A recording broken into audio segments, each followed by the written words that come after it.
오늘 저희들에게 주시는 하나님의 말씀은 욥기서에서 1장 20절로 마지막 22절까지 말씀입니다. 하나님의 말씀 한 마음으로 합독하겠습니다. 욥이 일어나 겉옷을 찢고 머리털을 밀고 땅에 엎드려 경배하며 가로되 내가 모태에서 적신이 나와 싸운즉 또한 적신이 그리로 돌아가올지라. 주신 자도 여호와시오 취하신 자도 여호와시오니 여호와의 능히 찬송을 받으실지니라 하고, 이 모든 일에 욥이 범죄하지 아니하고 하나님을 향하여 원망하지 아니하니라. 아멘. 기도하고 말씀 나누겠습니다. 하나님 아버지, 부족한 자를 주님께 의탁합니다. 말씀에 성령의 기름 부어 주셔서 전하는 말씀이 모두에게 생명의 말씀이 되도록 이 말씀을 붙들어 주시옵소서. 특별히 고난주간에 주시는 말씀을 마음에 잘 담아서 고난을 이기는 믿음을 갖게 하시고 코로나 바이러스 때문에 힘든 이 시간을 잘 견딜 수 있는 은혜의 말씀이 되게 하여 주시옵소서. 부족한 자를 주님께 의탁하며 예수님의 이름으로 기도하옵나이다. 아멘. 제가 30년 넘게 목회를 하면서 제 기억으로는 욥기를 설교한 적이 없습니다. 그 이유는 저는 강해 설교를 하기 때문에, 예를 들어서 시편을 강의한다 그러면 1편서부터 150편까지 계속 이어서 하기 때문에 다른 본문을 선택할 수가 없습니다. 모세가 쓴 모세오경 중에서 제가 창세기를 강의했고, 복음서 4권 마태, 마가, 누가, 요한복음에서는 제가 마태복음을 강해 설교했었습니다. 그리고 선지서에서는 요나서나 말라기를 강해 설교했습니다. 역사서에서는 사도행전을 강의했고, 교리서에서는 로마서를 강해 설교했었습니다.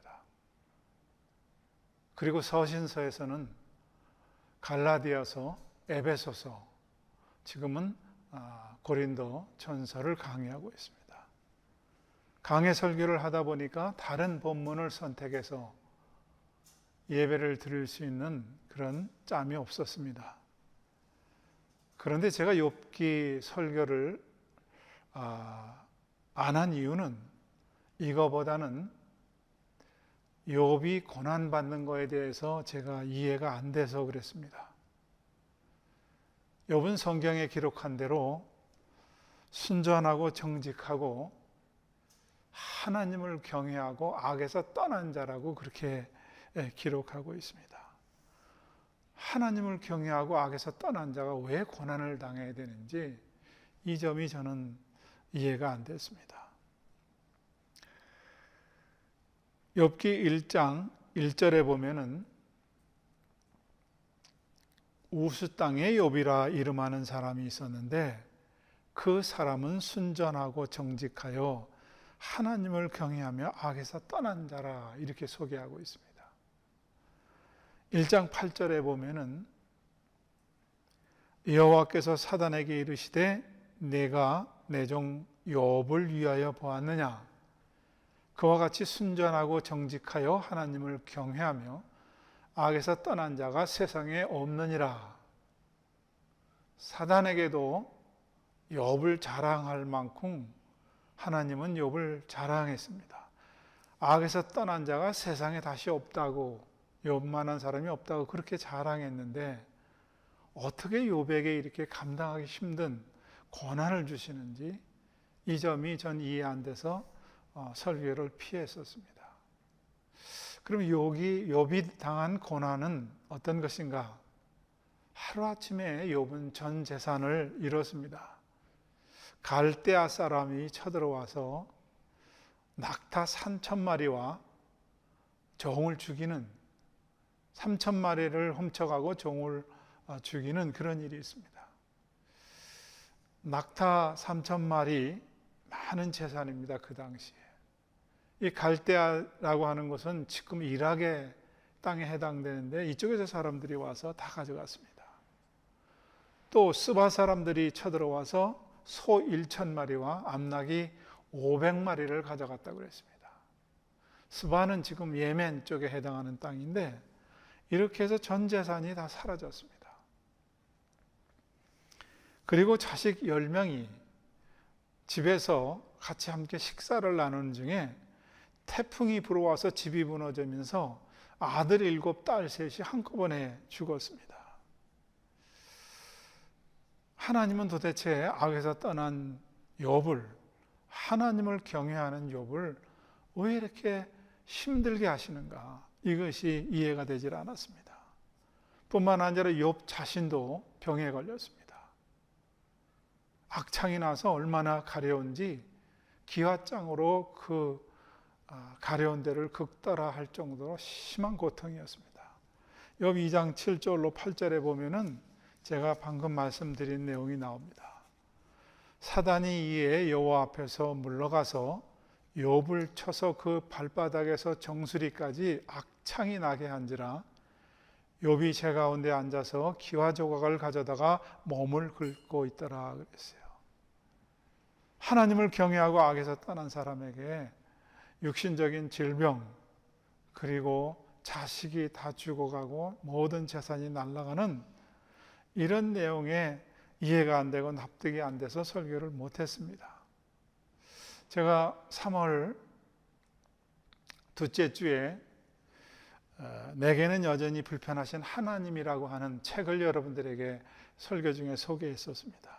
데이비드 램이 지었고 최정숙 교수가 옮긴 그런 책입니다.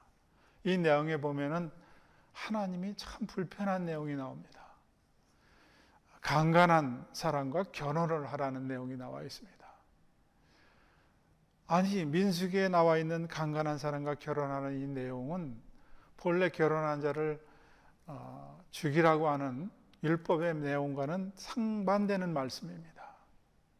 그런데 어떻게 결혼하라고 하는지, 강간할 정도의 인성을 가진 사람하고 어떻게 남은 생을 살라는 건지, 그래서 저자는 내게 불편하신 하나님이라고 그렇게 얘기했습니다. 또 다윗이 왕국에 편하게 살다 보니까 조상들이 갖고 한 언약궤가 생각이 나서 언약궤를 모셔오기로 작정을 했습니다. 이 언약궤는 블레셋의 전쟁에서 빼앗겼던 것인데 다시 찾아올 때에 마차에다가 소가 끄는 마차 수레 위에다가 이 언약궤를 싣고 오는데 이스라엘 땅에 다 와서 마차가 실룩거려서 언약궤가 떨어질 때에 우사가 얼른 손을 내밀어서 언약궤를 붙들었습니다. 그런데 하나님은 우사를 죽이십니다. 그러면 그냥 깨지게 놔두는 게 좋은가? 하나님은 어쩌면 이렇게 불편한가? 저자는 이것이 불편하다는 것입니다. 또 선지자 엘리사가 대머리였던 것 같습니다. 그래서 정말 아이들이 대머리여 대머리여고 놀렸습니다. 그때 화가 난 엘리사가 여호와의 이름으로 저주해서 곰 2마리가 나와서 어린아이 42명을 물어 찢어 죽였습니다. 그래서 이것이 몹시 불편하다는 겁니다. 하나님은 어쩌면 그렇게 잔인할 수가 있는가? 대머리를 대머리라고 했는데 다 찢어서 죽일 정도로 선지자는 어떻게 여호와의 이름으로 저주를 할 수 있는지 이런 것들이 내게는 불편하다는 내용을 제가 3월 둘째 주 설교에서 여러분에게 말씀을 드린 적이 있습니다. 그런데 욥의 이 고통은 불편 정도가 아니라 도저히 납득이 안 됩니다. 이해도 안 됩니다. 재산이 다 날아가고 자식이 죽었는데 악한 사람이 그랬다면은 이해할 수가 있지만 하나님을 경외하고 악에서 떠난 자가 왜 이런 고난을 당해야 되는지, 저는 개인적으로 이런 일을 당한 욥이 눈이 뒤집히고 미치지 않은 게 다행이라고 생각합니다. 자기 몸의 가려움증 때문에 기아장으로 긁을 정도의 그 아픔을 하나님에게 나 죽여주십시오, 차라리 이럴 것 같습니다. 그런데 저는 이 코로나 바이러스 때문에 교회 예배가 중단이 되고 이동에 제한이 있고 그리고 통금이 생기면서 아무것도 할 수 없으니까 집에서 십자가를 묵상하고 욥을 묵상하는 중에 이제 조금 이해가 된 것 같습니다. 욥은 어떤 사람인가? 계속 말씀드렸는데 정직하고 선하고 하나님을 경외하고 악에서 떠난 자인데 어쩌면 이런 고통이 있는가? 근데 욥은 이거보다 한 발짝 더 나갑니다. 이런 상황 속에서 욥이 취한 것은 완전히 또 다른 내용입니다. 오늘 본문 20절에 가보면요, 욥이 일어나 겉옷을 찢고 머리털을 밀고 땅에 엎드려 경배하며 그랬습니다. 이런 엄청난 사건을 통했는데, 상황이 벌어졌는데 어떻게 하나님을 경배합니까? 어떻게 예배할 수 있는 힘이 남아 있습니까? 그런데 욥은 이런 상황에서 하나님을 경배했다는 거예요. 예배했다는 거예요. 21절에 보면은 가로되 내가 모태에서 적신으로 나왔은즉 또한 적신이 그리로 돌아갈지라. 주신 자도 여호와시요 취하신 자도 여호와시오니 여호와의 이름이 찬송을 받으실지어다. 자식이 죽고 모든 재산이 날아가고 병들은 이 상태에서 찬양을 했다는 거예요. 어떻게 이게 가능한지. 22절에는 이런 말씀을 또 합니다. 이 모든 일에 욥이 범죄하지 아니하고 하나님을 향하여 어리석게 원망하지 아니했다.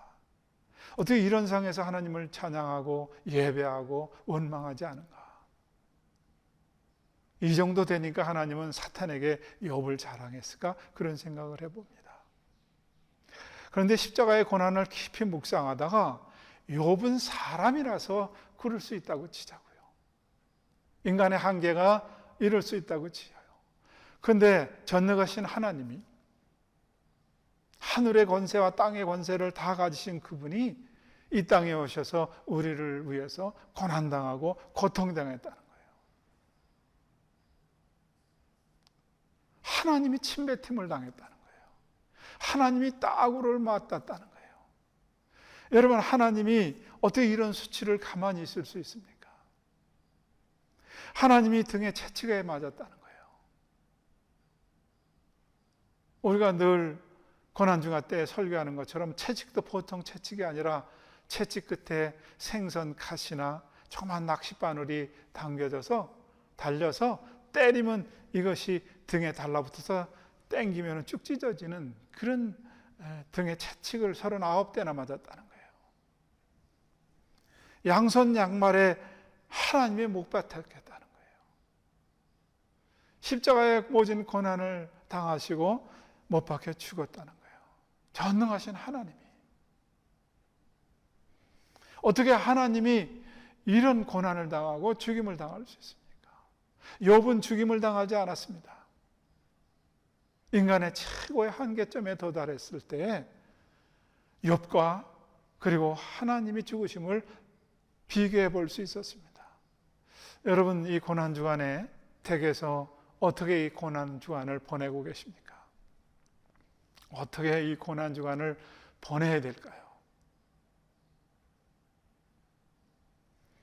우리가 늘 해오던 대로 이 고난 주간에 그 음식에 동참하는 사람도 있을 테고, 또 어떤 사람은 성경을 일독이라도 해야 되겠다 하고 성경을 읽을 수도 있습니다. 아니면 천주교인들처럼 사순절일을 지켜서 40일 동안 육식을 하지 않는 그런 일도 할 수 있습니다. 아니면 지금도 하는지 모르지만 홍대 앞에 거리에서 대형교회 목사님들이 예수님이 졌던 똑같은 무게 70kg 정도 되는 십자가를 만들어서 어깨에 메고 몇십 미터씩 걷고 또 다른 목사님이 그걸 걷고 이런 행사도 할 수 있습니다. 그런데 여러분, 금식을 한다든지 아니면 이런 퍼포먼스를 한다든지 하는 모든 것들이 그냥 그 자체로 끝나고 나면 그건 아무 소용이 없습니다. 그건 퍼포먼스일 뿐입니다. 그것은 그냥 한번 나도 참여해 보겠다는 것에 끝나면 아무 소용이 없습니다. 이 십자가의 고난을 통해서 우리는 십자가의 깊은 뜻을 이해해야 됩니다. 이사야 선지자는 예수님이 앞으로 장차 지셔야 될 십자가에 대해서 53장 5절 6절에 이렇게 우리에게 말씀을 하고 있습니다. 그가 찔림은 우리의 허물을 인하며 그가 상함은 우리의 죄악을 인함이라. 그가 징계를 받음으로 우리가 평화를 누리고 그가 채찍에 맞음으로 우리가 나음을 입었도다. 우리는 다 양 같아서 그릇 행하여 각기 제 길로 갔거늘 여호와께서 우리 무리의 죄악을 그에게 담당시키셨도다. 이사야가 우리에게 보내는 메시지는 첫째, 하나님께서는 십자가에 육신으로 오셔서 죽으심으로 모든 사람의 죄악을 거기에 담당시키셨다는 거예요. 십자가의 고난, 아픔, 죽음은 우리의 죄 때문에 죽어서 이 사실을 받아들인 사람은 죄사함과 영생의 복을 얻는다는 거예요. 이것이 이사야가 우리에게 주시는 말씀, 이것은 우리가 다 들어서 다 압니다. 여러분도 이 놀라운 십자가의 보혈의 죄사함을 다 믿는 줄로 믿습니다. 그런데 우리가 간과하는 게 하나 있어요. 그것은 예수님께서 채찍에 맞음으로 너희가 나음을 입었다고 하는 이것은 우리가 그냥 지나갑니다. 십자가의 고난을 믿는 자는 영생이 있고 부활의 능력을 가진 자는 하나님의 자녀가 되는 놀라운 축복이에요. 이것은 여러분 현재 진행형입니다. 오늘 믿으면 오늘 구원을 받습니다. 10년 전에 믿은 사람 10년 전에 구원을 받았습니다. 앞으로 1년 후에 믿는 사람 1년 후에 구원을 받을 것입니다. 이렇게 현재 진행형입니다. 그런데 우리는 병 나음에 대해서 예수님이 등에 채찍에 맞음으로 너희가 나음을 입었다고 하는 것은 그냥 지나가고 관계해 버립니다. 나는 이번 고난주간에 여러분들이 성경을 읽다가 예수님이 등에 채찍에 맞음으로 너희가 나음을 입었다는 것을 여러분도 한번 경험해 볼 수 있기를 바랍니다. 기도하다가 병 낫는 복을 한번 경험해 보기를 바랍니다. 십자가를 묵상하다가 여러분의 모든 상처가 치유되는 것들을 한번 경험해 볼 수 있기를 바랍니다. 왜 우리는 이것을 그냥 관과하는지 모르겠습니다. 왜 우리는 늘 질병을 가지고 사는지 모르겠습니다. 이사야뿐만 아니라 예수님의 제자 베드로도 한 절에 일목요한에게 이 말씀을 전했습니다.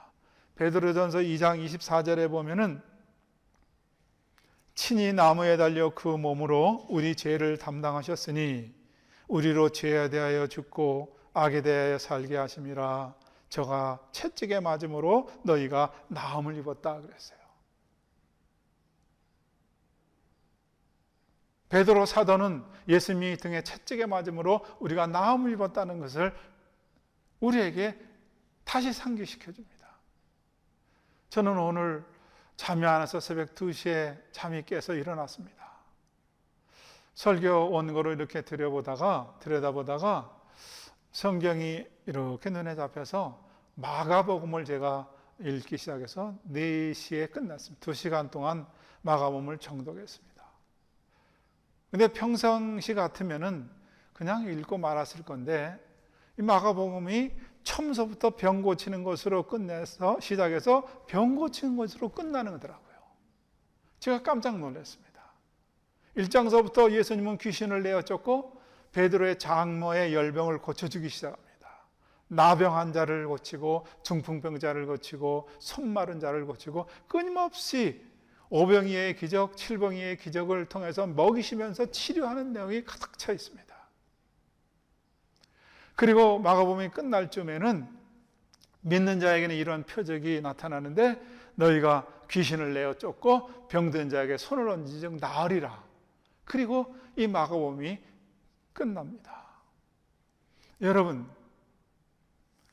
예수님의 등에 채찍을 맞음으로 너희가 나음을 입었다는 이 사실도 여러분 말씀으로 받을 수 있기를 바랍니다. 제가 목회를 하면서 가끔 듣는 얘기가 목사님 제가 상처받았어요. 그런 얘기를 합니다. 여러분, 여러분의 상처도 이미 다 나음을 입어야 되는 것입니다. 구원의 확신을 가진 사람들은 이런 것이 없어야 되는 것입니다.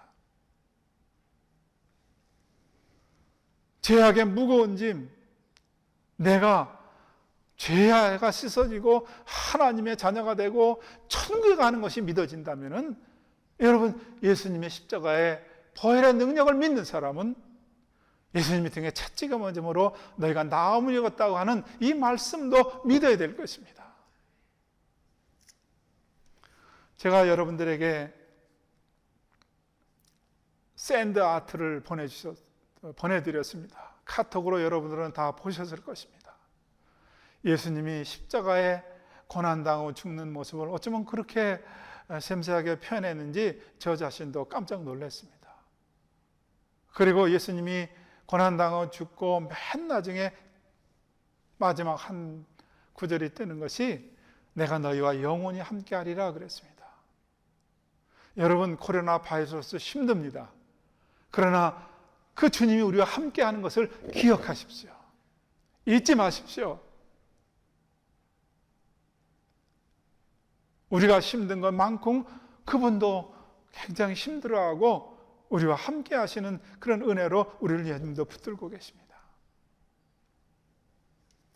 저는 3년 전에 어지럼증이 와서 약을 먹었다는 얘기를 여러분들에게 말씀드렸습니다. 저희 집안이 고혈압 내력이 있어서 고혈압 약을 먹어야 됩니다. 그리고 또 고지혈증도 있어서 약을 먹으라고 그래서 2달 동안 약을 먹다가 제가 3년 전에 이 고난주간에 이 말씀을 붙들었었습니다. 등에 채찍에 맞음으로 너희가 나음을 입었다. 이 말씀이 확 저에게 어렵돼서 그 말씀을 또 읽고 반복해서 읽다가 제가 믿습니다. 제가 믿나이다. 그리고 약을 버리고 그때부터 3년째 지금 약을 안 먹습니다. 난 이런 것이 제게 경험된 것뿐만 아니라 여러분에도 경험되기를 축원합니다. 이런 증거들이 있으면 얼마나 하나님을 섬기는 데 힘이 되겠습니까?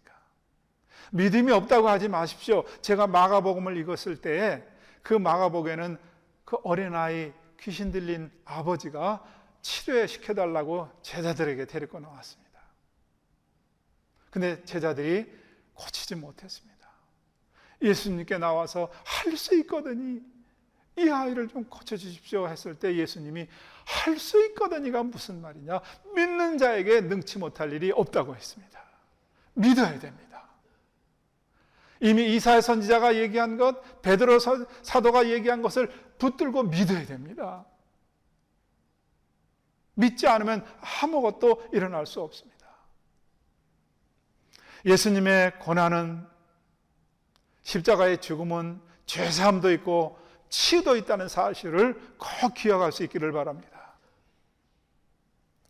욥은 주전 2000년 사람입니다. 이 시대는 족장 시대입니다. 아브라함, 야곱 그 시대입니다. 이 시대는 하나님의 은혜가 없었습니다. 십자가의 용서가 없었습니다. 그런데 욥은 원망하지 않고 고통 중에도 하나님을 경배하고 하나님을 찬양하고 원망하지 않았다고 그랬습니다. 우리가 사는 이 시대는 은혜 시대입니다. 주님께서 다 십자가에서 이루어놔서 우리는 그냥 믿기만 하면 되는 시대입니다. 우리는 불평할 수가 없습니다. 염려할 수가 없습니다. 힘들어할 수가 없습니다. 베드로 사도는 오히려 한 걸음 더 나가서 우리에게 고난을 즐거워하라 그럽니다. 베드로전서 4장 13절로 14절에 보면 오직 너희가 그리스도의 고난에 참여하는 것으로 즐거워하라. 이는 그의 영광을 나타내실 때에 너희로 즐거워하고 기뻐하게 하려 함이라. 너희가 그리스도의 이름으로 욕을 받으면 복 있는 자로다. 영광의 영 곧 하나님의 영이 너희 위에 계심이라 그랬어요. 신약시대의 성도들은 욥보다 한 걸음 더 나가야 되지 않겠습니까? 그리스도의 고난에 참여하는 것을 즐거워하고 그리스도의 고난에 참여하는 것을 복이라는 것을 붙들고 그리스도의 고난에 참여하면 하나님의 영이 나와 함께한다고 하는 이 놀라운 말씀을 붙들어야 되지 않겠습니까?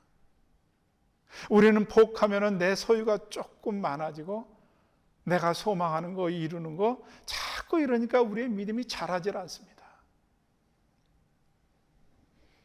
여러분,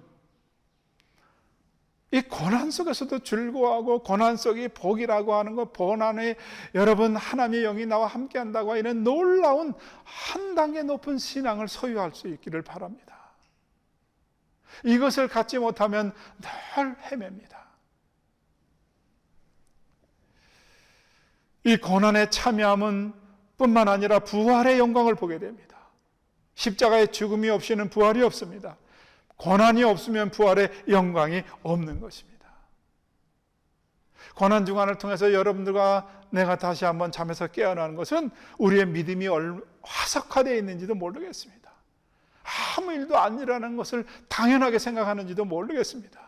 아무 변화가 없는데 그냥 있는 게 더 답답하지 않습니까?